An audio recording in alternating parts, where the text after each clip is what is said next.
You know, the best part of waking up? It's Folgers in your cup. Hurry, hurry, hurry. I need it.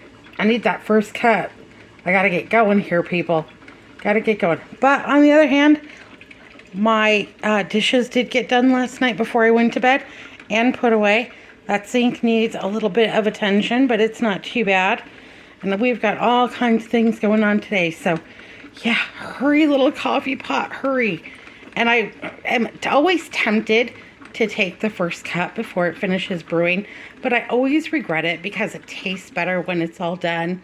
But yeah, that 6 minutes that it takes to brew seems like the longest 6 minutes of the whole day. Before I put on clothes today and get all cleaned up and have my whole day ahead of me, I do have a few more lemons from the yard that I need to process and get those poured off to go into the freezer. I've processed probably about 2.5 gallons of lemon juice. So this is my last bunch of lemons, and we are all done for the season. I'd love to see it come. Glad to see it go. This is my setup for juicing lemons.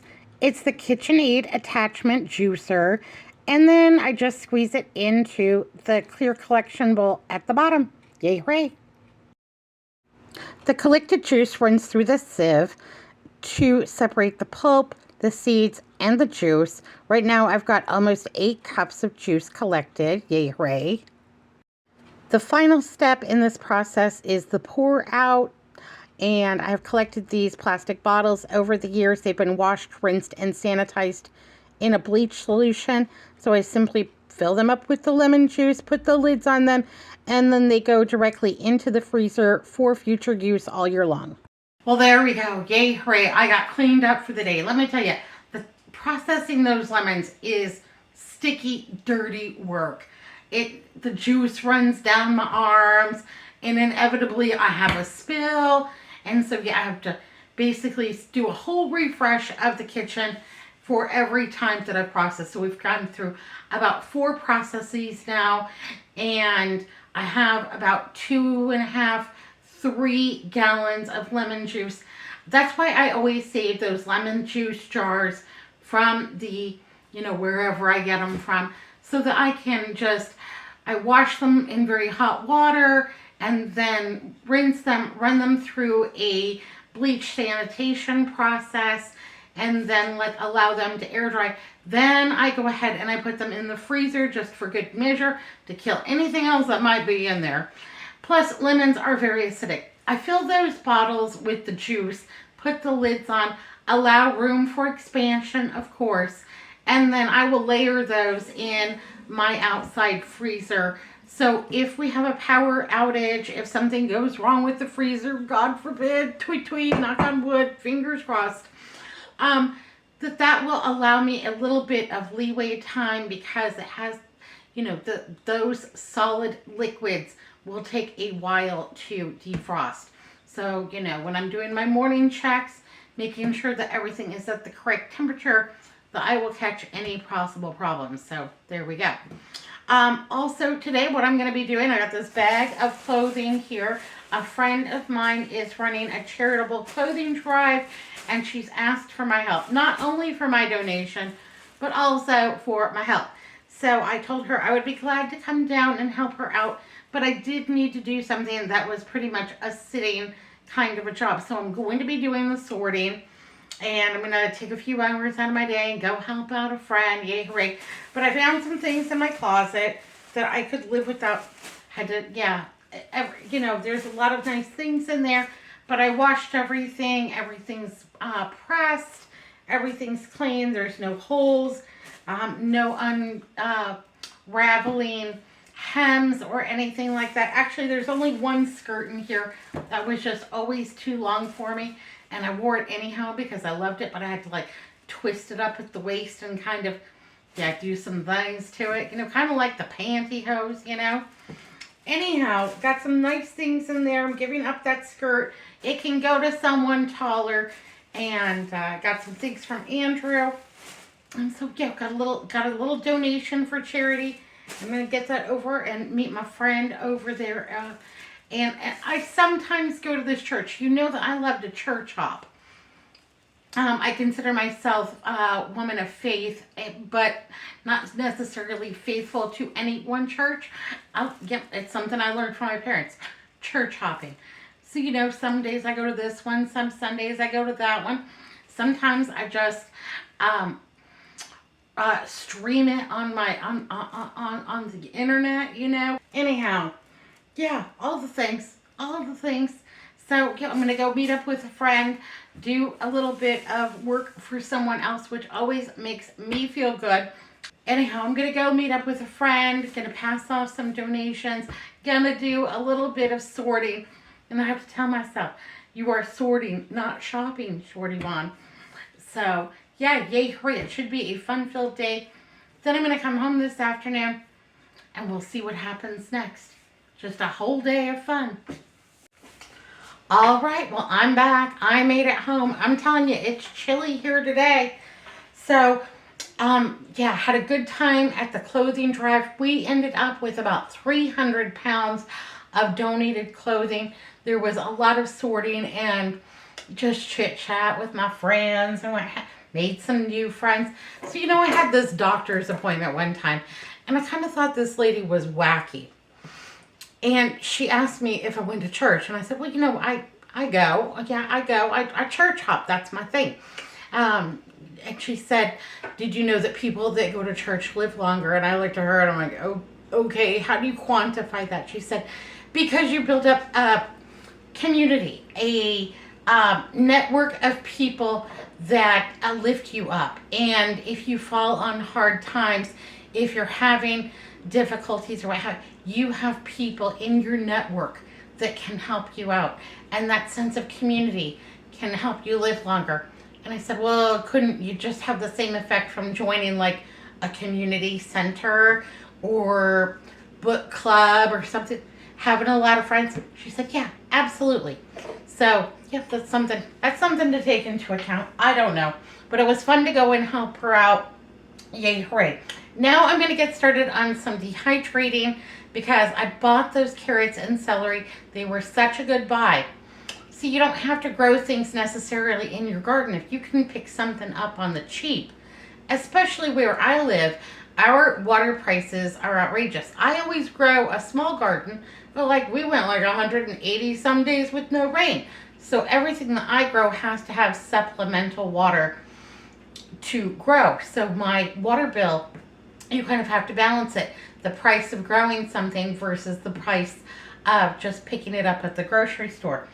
And for root vegetables, it is always more affordable for me to buy them at the grocery store because my soil is very hard, very rocky, very sandy, and pretty much a complete mess unless I'm using composted dirt to supplement my soil, which is a whole other thing, which I do, but so it's a balance. Everything's just a balance, it seems like.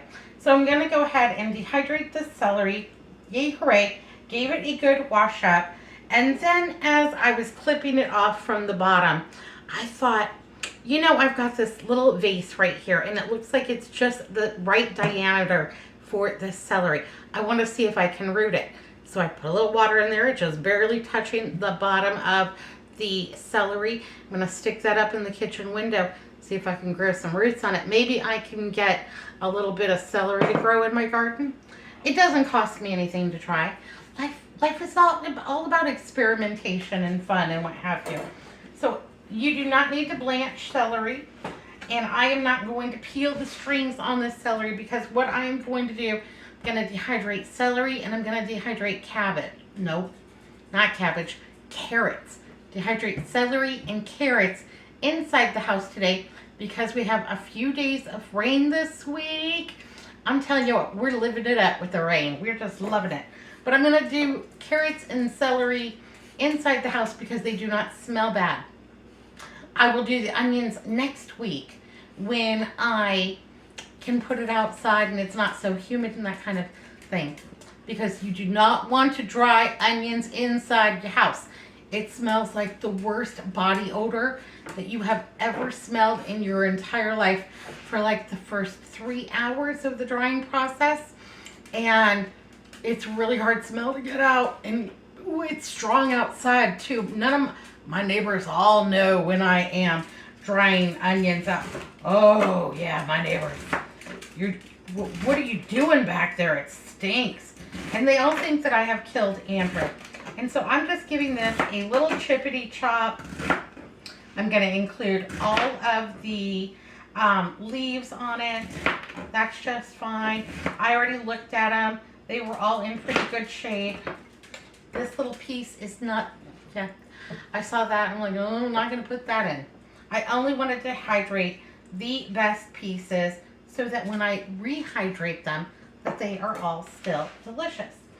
So, got my Nesco dehydrator here, my handy dandy trusty. Now, I bought this in 2020 when I was doing my best to preserve as many grocery items as I possibly could. Also, because at the time, Andrew and I were furloughed, and so we were not getting regular paychecks. And this is before the advanced unemployment kicked in. Unemployment in Arizona is like $186 a week, which together barely covered our mortgage, let alone water, electricity, food, insurance, property tax, you know, the whole 9 yards. So we were visiting food banks, but they would give you some of the craziest things, like an entire case as tall as I am with romaine lettuce in it. And I'm trying to give it to all my neighbors. I got posts out on Craigslist, next door, yada, yada, yada. Just trying to get rid of some of this stuff. But, you know, in an effort to save it, well, romaine doesn't really can very well. And I do can, but you know what? It dries really well. And that's where, you know, the green powder came in. So yeah, got ourselves a little bit of celery. That's going to be just fine. It doesn't have to be blanched or anything. Now what I'm going to do with it, I'm going to dehydrate the carrots, the celery, the onion. The end of next week, I'm going to put all of those dehydrated veg into my food processor, give it the bzz, bzz, bzz, and make a mirepoix powder. So carrot, celery, onion, mirepoix, and then I can use that as a base for anything. And if I run out of carrot, celery, and onion fresh in my refrigerator, I can add some water, hot water to that powder, let it rehydrate, and then create my dish with that if need be for whatever it is that I'm going to be making. All you need is a little hot water and a little time, and you are in like Flynn. So yeah, here we go. We got some celery. Let's go grab some carrots. Alrighty, so let's see how many carrots we can do.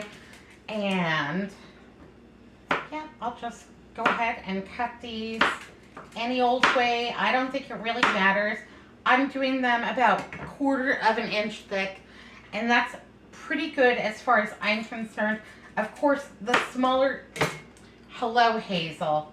Hazel heard the carrots, and she came in here for a yum yum. You want a yum yum? Yeah. Oh, you're beautiful. I love to hear her crunch. Anyhow, there we go. Of course, the smaller, the thinner you cut them, the more easily that they will dehydrate, the faster they will dehydrate. So there's that. If you don't have a food dehydrator and you're thinking of purchasing one, go to Goodwill first, because every single time I am at Goodwill, I always see one on the bottom shelf of the appliance rack, and usually under like $15. This one, when I purchased it in 2020, was about $50. I think the price on them now is about $65, but I use it almost every month because there is always some kind of a deal that I am finding at the grocery store or what have you that I want to preserve. Are you back for more? You do know that these are for humans, right? Okay, one more, and then you're going to turn orange. Hit the road, Jack. Again, not peeling these, but I did wash them, and they are clean and lovely and nice. And so, yeah, there's just no need for me to peel them when they're going to go through the food processor and get made into a a carrot powder for my mirepoix. Or I could just dehydrate them in grounds and then, to just put them on the shelf for a rainy day in case I need them in a soup, a stew, a casserole, something like that. I think it's easiest to cook vegetables that are dehydrated in something where you're going to be adding a considerable amount of moisture so that they have time to, rehydrate and get all yummy and delicious. Hazel, you're going to turn orange, baby. You're going to turn orange. And you just lay them on your rack, single file as much as possible. And that is just fine. I am going to load up this dehydrator today because you know what? Whether you're doing one rack or if you're doing all 6 racks, it costs the same amount of money no matter what. So you might as well just load that baby up. And I usually have mirepoix powder on hand, and I went to go get some out of the refrigerator the other day, and they were all gone. Okay, this is really it. One more, and that's it. All right, that's it. You really can turn orange from eating too many carrots. I don't know how many is too many, but I don't think a little dog needs more than 3 little squares. I'm just glad to see her eating something besides a hot dog. Yeah, God bless her little baby heart. So what's new and exciting with you, my loves? What have you been up to? Spring has sprung, but our rainy season has come late. Usually we have 2 rainy seasons here in Arizona, pretty much December through February, and then July through September when we will get our monsoon storms. And anyhow, we waited a long time for this rainy season. We've had like 3 days of on and off rain, and we're just tickled to have it. Yay, hooray. And I'm not giving you any more carrot. I don't care how sad you look. Pitiful girl. Pitiful. So, yeah, just doing all the things, having a good day. Kind of feels like when you've had so much sun and then you get a little bit of break and a little bit of cloud cover and, yeah, it's probably the exact opposite for you. Where you're all at and you're like, man, it's been gray and socked in for so long. We could just use a little bit of sun. Well, it's just the opposite for us. Anyhow, this is our spring, and my aloes, they are all in bloom right now. So they are gorgeous. I'll include a picture here. And I grow about 6 different varieties of aloe, and they all have different blooms. They're all typically in the pink, yellow, or like salmon color. And they're very nice. I used to grow the aloe for my mom because she had a respiratory condition and she would drink aloe juice. I couldn't drink that. No. But she said that it did help her. I'm not a doctor and I'm not recommending it. But, her doctor recommended it for her, and, well, there you go. Speaking of doctors, I lost about 3 days this week. Not necessarily because of my doctor. So I went to Albertsons and picked up my prescription for my high blood pressure medication. So I wake up, I take my blood pressure pills, I do all the health checks that I'm supposed to do, yada, yada, yada, living the good life, yay, hooray. Take my blood pressure pills, and then I start to get on with my day with all the things that I have to do throughout the day and all the things that I want to get done and everything like that. And all of a sudden, I just don't feel well. I don't feel right. I feel lightheaded. I feel a little bit dizzy. I feel a little off balance. I'm like, oh, okay, well, something's going on here. So, I take my blood sugar, my glucose is fine. I'm, at my target level. And then I take my blood pressure, and my blood pressure is exceptionally low. Like, my goodness, like it's hardly ever that low. I mean, it's well controlled with, with my medication, but it's never this low. Danger, Will Robinson, danger. So I drank a cup of coffee and I kind of walk around a little bit and I start to feel a little bit better. And my blood pressure comes up. Like, okay, well, my blood pressure came up. I didn't faint. Maybe it's just a one-off.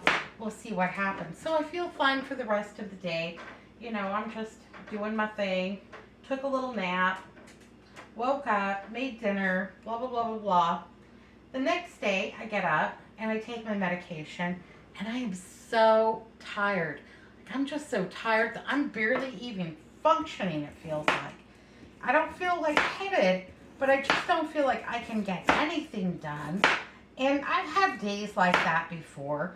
So, I didn't think that much of it. Come to the third day, I wake up, take my medication, and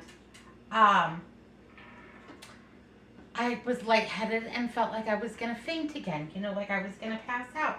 Like, okay, something is just not right here. But I haven't changed anything. The only thing that's changed is that I got a prescription refill. So I went in there and looked at my prescription refill. Yep, that's what I'm supposed to be taking. And I looked at my blood pressure pill, opened it up and looked at it. And I'm looking really closely at it. And they're little teeny tiny pills. They're just little teeny tiny, they're smaller than like a baby aspirin. They're so small. Anyhow, I'm looking at it and it looks slightly different. It looks taller. Not wider, but taller. I'm like, okay, that's weird.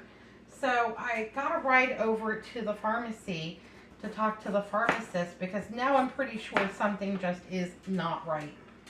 And anyhow, I go over there and I tell the pharmacist, like, this is the same medication that I've been taking, for over a year and a half now, and everything should be fine, but for some reason, like, I'm feeling dizzy and tired and, a little bit off, and I don't understand what the deal is.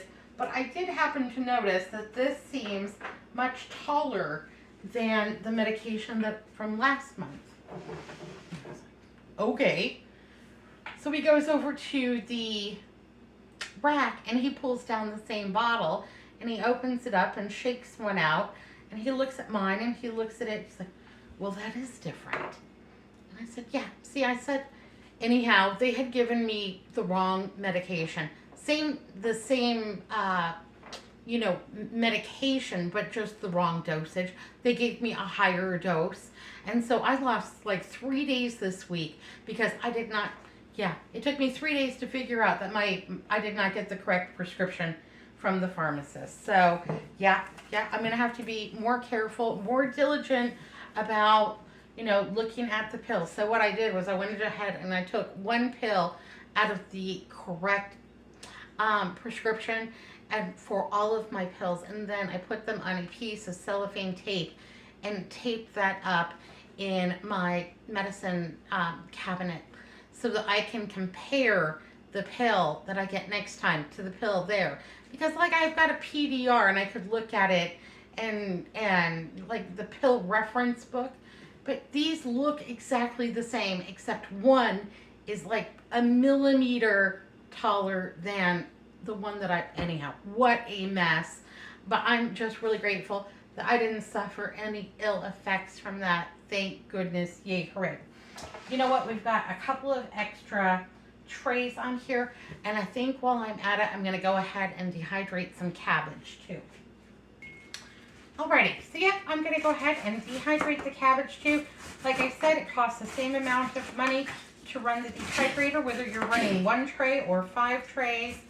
And dehydrated cabbage is great. Again, you don't have to blanch it. It can go right into the sheets.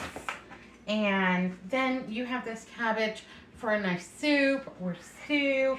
The only thing it does not really make a good addition to is like coleslaw. I don't really prefer coleslaw from dehydrated cabbage, but in a pinch, it could work out. You can still rehydrate it and fry it. It's fine that way. And yep, we'll just go ahead and get that all in there. If you wanted to make this part of your green powder, then you could even do the core because you'll be pulsating it in the food processor. It's not my preference, so that's going to go out to the compost pile. So that will just be making the compost pile happy out there.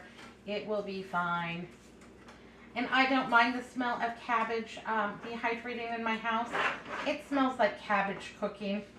And you know, some people don't prefer that, but I just don't really mind it one bit. It is, when you're dehydrating at home, the first couple of hours are the strongest smelling part, and then after that it gets much less strong. So yeah, just as much in a single layer as you can, and this will shrink up considerably, so it will be all right. Now, if you don't have a food dehydrator, a lot of toaster ovens, a lot of new ranges, sometimes your what's it called? You know, your air fryer will have a dehydrate function on that. Those work beautifully. Read the directions from your manufacturer. You can also dehydrate just using your gas oven with the pilot light. On an electric oven, I would use the warm setting and then keep my eagle eye on it, because yeah, that could go from fabulous to not so fabulous in a New York minute. But there we go. Gonna finish filling up these trays. I am going to put them all stacked together. I also like the Nesco because not only is it very, very cost effective, but it also, you can buy extra trays. You could stack these as high as you wanted to. I use the blue tape on here because I will rotate my trays as they are dehydrating, and this helps me keep them all in line. So, yep, put all of my, I start them all off with all of the blue tabs in the correct spot, pretty much lined up. And then, you know, this one gets a quarter turn, that one gets a quarter turn, that one gets a quarter turn. And it's not even something that I really think about. It's just something that happens as I'm walking by and doing things. So for cabbage, celery, and carrot, I'm going to use the fruit and veg setting at 135 degrees. And it will probably take about 24 to 48 hours. Our humidity is a little bit higher right now because we've got rain. So, you know, I'm not worried about it. This actually is very cost effective because I don't run the heat in my house in the wintertime. So the extra little tiny bit of heat that this will give off in the next couple of days will just be delightful. So I'm going to go ahead and get these set up and get going on my dehydrating. And then when I'm done in a couple of days, we'll come back and take another look at them. Yay, hooray. I think they're so pretty. They look like little gems. This is a big patch of medicinal aloe that I grew for my mom. The hummingbirds and bees absolutely love it. So this is my wool duster, and I use this a lot of times in place of a Swiffer because it's way more cost effective. I picked these up at Home Depot for about $20, and they are a very effective duster. With all of the wind that we've had, pretty much everything is covered in a fine layer of dust around my house. So this one got quite filthy. I even use it to go up and down the walls because they get dusty as well. And while it might not always be as noticeable, it's always kind of a challenge for me because, you know, if I touch the wall and it's all gritty, it kind of creeps me out a little bit. But yeah, this one's pretty filthy, and you can very easily clean these. So I just use cold water and get these really wet.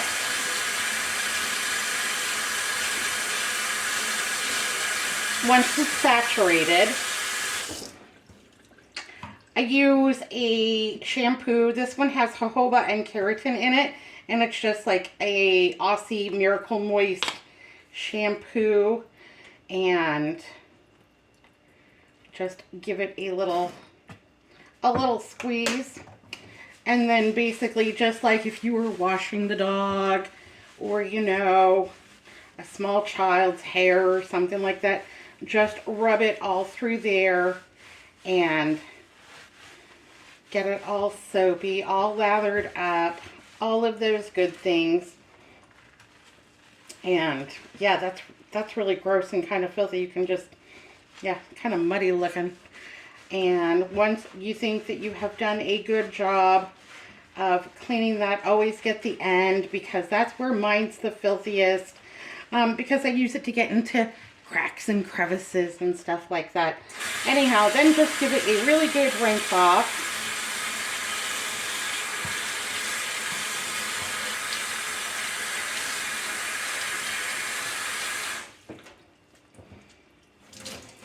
And then I'll kind of squeeze as much water out of it as I possibly can. And then I will take it outside, away from windows, and then putting my hands like this, just spin it. I'm not going to spin it as fast as I would because my kitchen window is right there. And when you spin it inside, it's just like a dog shaking all of its, you know, after a bath. And it will be everywhere. And I do not, yeah, I don't want to clean that up. But I'll take it outside. I'll run it rapidly through my fingers until it all fluffs out. Then I will allow this to dry naturally. And once that is dry, well, I'll bring you back and show you. But then pretty much what I do is I take a brush and re-fluff it. And then we are ready to go. If it has any little bits of lint or what have you, I just go ahead and pick those out. And yeah, that's it. And so I think this is a really effective duster for $25. One will last me about 2 years, and then, you know, it just kind of it's kind of had it after that, because, you know, I'm kind of a compulsive duster. So yeah, this might need a little bit more of a rinse out. Yeah, a little bit. And it does smell very it smells like sheep. It does. It smells like wet sheep. So it is not the most pleasant smell. But you know what? This saves quite a bit of money. I still like a Swiffer for a lot of things. But for just your daily kind of maintenance, great for blinds, great for walls. And this actually covers a lot of surface area for those big dusting projects. Whereas I think the Swiffers are great for that detailed cleaning. Okay, so I took it outside and very rapidly went like this and fluffed it all out, got most of the excess moisture out of it. And now what I will do is just put it in a glass just like this, upright, so that it can dry thoroughly. I know it doesn't look like much now, but we're going to fluff it up and it'll be just fine. And like I said, this is way more cost effective than Swiffers. I still love the Swiffer, but I love a lamb's wool duster. Yay, hooray. Now it's totally dry and no longer smells like wet sheep or dog. And you can go like this and just fluff it back up and get back to your dusting, or, you know, park it until you're ready to do some more dusting. But what I actually like to do is to take an old toothbrush, and boy, that's seen better days. And I just kind of give it a good fluff, because I think the fluffier these are, the better they actually work. And it's really not much trouble. Most of this is most of the time in doing this is just waiting for it to dry.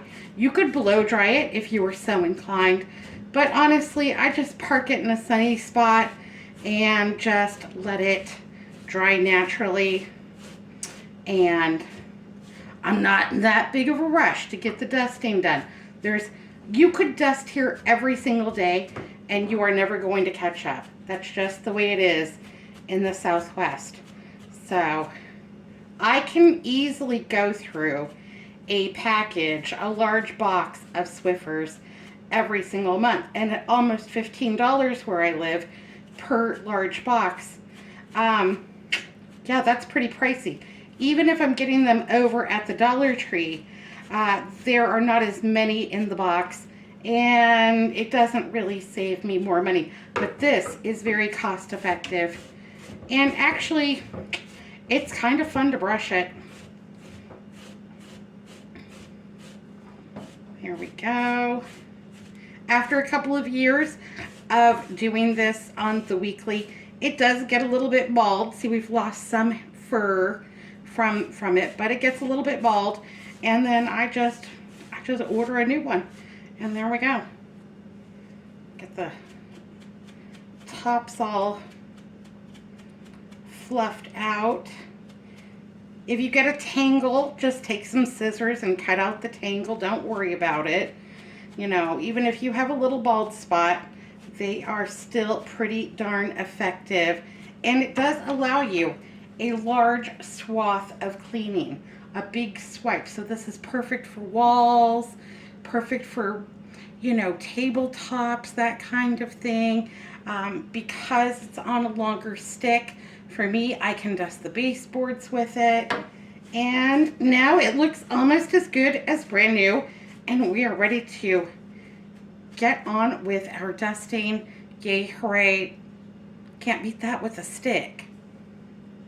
So probably one of the last things of real productivity that I'm going to get done today, I need to make some hummingbird juice. And I use a 1-to-4 ratio. 1 part of sugar to 4 parts of water. So I want about 1/4 cup of water, or I want about 1/4 cup of sugar in here.